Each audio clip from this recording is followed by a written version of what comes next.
Good morning বন্ধুরা, মুকুল simple লাইফে তোমাদের একটা নতুন ব্লগ নিয়ে চলে এলাম। তোমরা কেমন আছো? আশা করি ভালো আছো। ঈশ্বরের আশীর্বাদে আমরাও ভালো আছি পরিবারকে নিয়ে। তো আজকে সকালবেলা থেকে তোমাদের রান্নাঘর থেকে তোমাদের ব্লগটা শুরু করলাম। আর আমি এখন মাছ ভাজবো। আর মাছটাকে আজকে সর্ষে পোস্ত দিয়ে মাছের ঝাল করব। আর এটা হচ্ছে ইলিশ মাছ। আর এই মাছটাকে আমি সর্ষে পোস্ত দিয়ে মাখা একটা করার ইচ্ছে আছে। ঠিক আছে, তো চলো সারাদিন দেখতে থাকো, আশা করি খুব ভালো লাগবে। আর হ্যাঁ, পোস্ত সর্ষেটা আমার বাটা হয়ে গেছে, ওটা আমি রেডি করে রেখে দিয়েছি।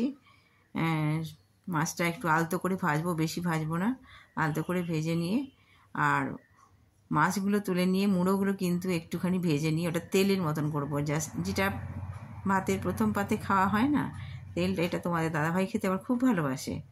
তো সেই জন্য এইটা একটা আলাদা আইটেম হবে, আর মাছগুলো শুধুমাত্র তেল ঝাল হবে। তো চলো দেখতে থাকো।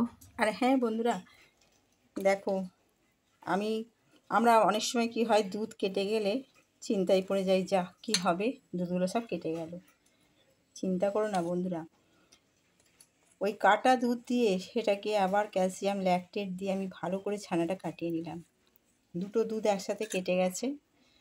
মাঝখানে আমাদের ফ্রিজটা একটু সমস্যা হচ্ছিল, যার জন্যে জিনিসগুলো রাখার একটু অসুবিধা হচ্ছিল। তো দুধগুলো পরে দেখলাম, যখন গরম করতে গেছি দেখলাম কেটে গেছে। সঙ্গে সঙ্গে ভাবলাম এটাকে কী করা যায়।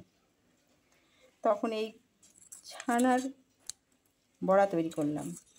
এতে একটু ময়দা দিয়ে নুন, চিনি, মিষ্টি, ছোটো এলাচ সব কিছু দিয়ে একটুখানি বেশ ভালো করে মেখে নিলাম। মেখে নিয়ে বড়া বানিয়ে নিলাম। বড়াগুলোকে বানিয়ে নিয়ে তারপরে শুধুই কোপ্তা করেছি, আলু দিইনি, কারণ আলু দিলে এটা না অনেকটা বেড়ে যাবে গো। আর বেশি বেড়ে গেলে তখন খাওয়ার একটু অসুবিধা হবে, তাই না? তো যাই হোক, দুধ এবার থেকে কেটে গেলে কিন্তু বন্ধুরা চিন্তা করো না, সঙ্গে সঙ্গে বানিয়ে নেবে, ঠিক আছে? আর খুব টেস্টি হয়েছে, ভীষণ টেস্টি হয়েছে। তবে কি বলো তো, অনেকটা গ্রেভি রেখেছিলাম, দেখছি টেনে নিয়েছে, জানো তো, গ্রেভিটা অনেকটাই টেনে নিয়েছে। এই যে অল্প সামান্য আছে, ঠিক আছে, কোনো অসুবিধে নেই।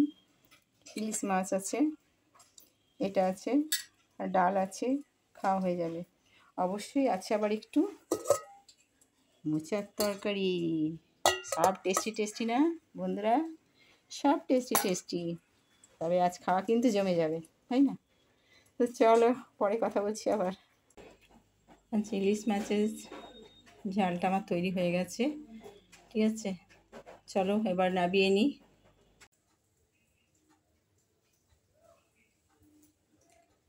গুড মর্নিং বন্ধুরা, কালকে ব্লগটা আবার সেই যথারীতি কমপ্লিট করতে পারিনি, ঠিক আছে। প্রতিদিনই এমন কাজের একটা বিচ্ছিরি চাপ থেকে যাচ্ছে না, যার জন্য প্রতিদিনের ভিডিওটা এখনও প্রতিদিন আমি করতে পারছি না। তার জন্যে তোমরা কিছু মনে করো না প্লিজ, ঠিক আছে। আর কালকে সেই ইলিশ মাছটা করলাম, তারপরে ওই ছানার ডালনাটা করলাম, এগুলো সব কিছু করলাম, করে তারপরে কি বলতো, আর এই বৃষ্টিতে না কিচ্ছু ভালো লাগছে না, জানো তো।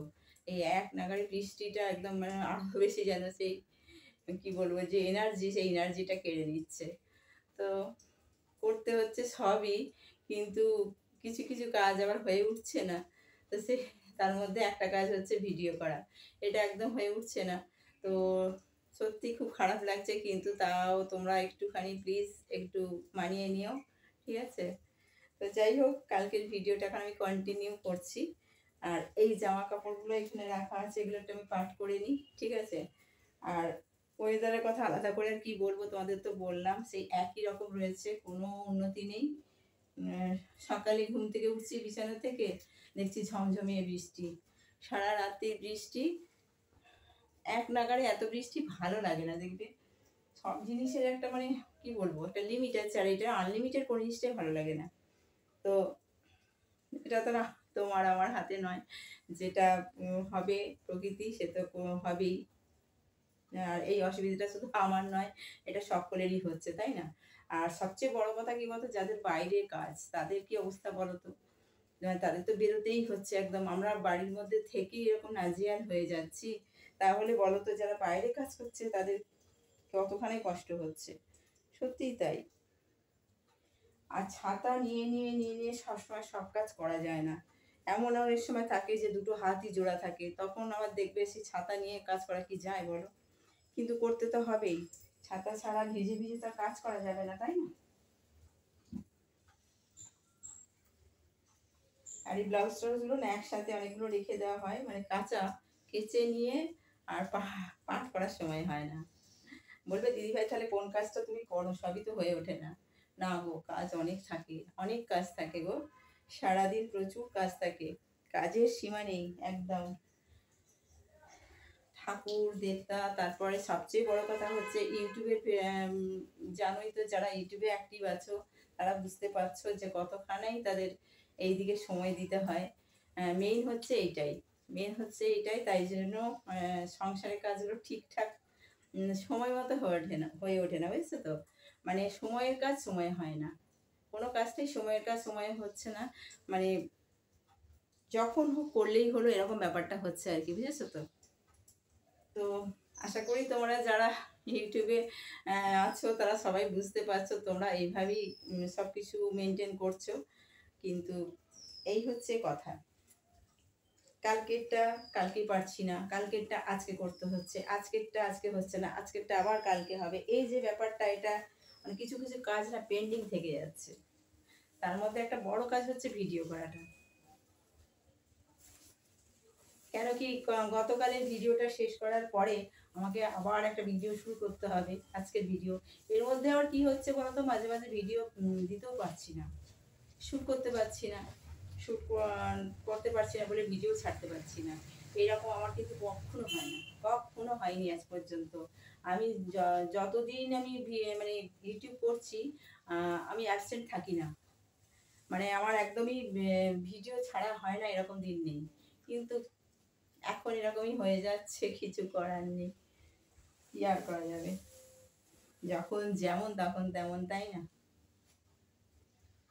এখন খুব চাপ লাগছে খুব, কিন্তু করতে হবে, চাপ লাগলেও করতে হবে।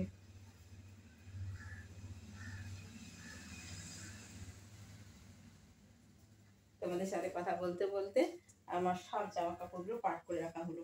আর সব কিছু কি বলতো স্যাঁত স্যাঁত করছে, মানে পাট করে রাখতেও ইচ্ছে করছে না, মনে হচ্ছে যেন একটু বেশ রোদ্দুর হলে শুকোতে দিলে একটু ভালো হতো। কিন্তু রোদ্দুর কোথায়? রোদ্দুর তো আজ কতদিন দেখিনি, মনে নেই, রোদ্দুরকেই ভুলে গেছি। চলো।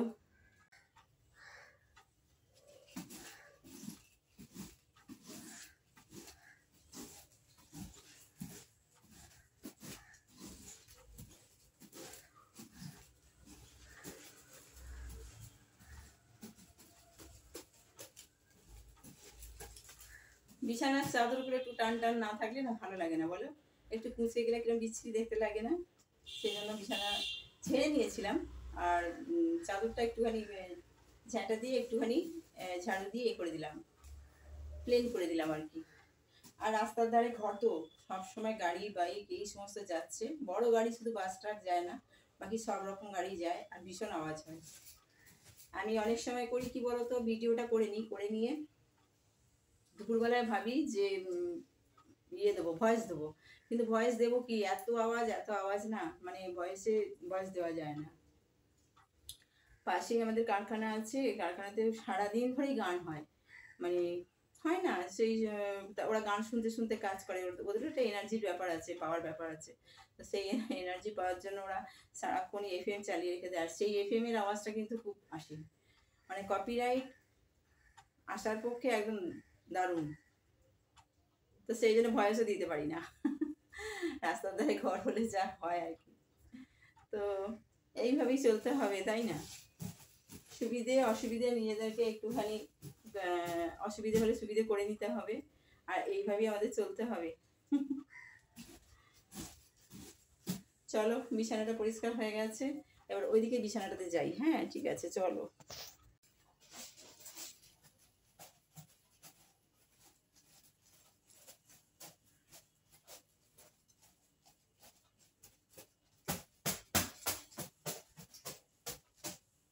এই বিছানাটা হয়ে গেছে। চলো তাহলে আজকের ব্লগটা আমি এখানেই শেষ করছি। তোমরা সুস্থ থেকো, ভালো থেকো আর সাবধানে থেকো বন্ধুরা। আর অবশ্যই পাশে থেকো। এখন ছোট ছোট ভিডিও দিচ্ছি তোমাদের দেখার সুবিধের জন্য। বড় ভিডিও হলে তোমাদের দেখতে অসুবিধে হয়, এতটা টাইম পাওয়া যায় না, তো এটা আমরাও বুঝি। তো সেই জন্য ছোট ছোট ভিডিও দিচ্ছি। ভিডিওটা স্কিপ করো না, পুরো ভিডিওটা দেখো আর কমেন্ট করো। যদি খারাপ হয় তাও কমেন্ট করো, যদি ভালো হয় তাও কমেন্ট করো, ঠিক আছে? আর লাইক একটা দিতে ভুলে যেও না। যদি নতুন বন্ধু হও তাহলে সাবস্ক্রাইব করে দিও, ঠিক আছে? চলো লাইক শেয়ার কমেন্ট করো আর পাশে থেকো, সাপোর্ট করো। চলো আজকের মতো এখানেই আমি কালকের ভিডিওটা শেষ করে দিচ্ছি। আবার একটা নতুন ব্লগ শুরু করতে হবে, বুঝতেই পারছো। চলো টাটা।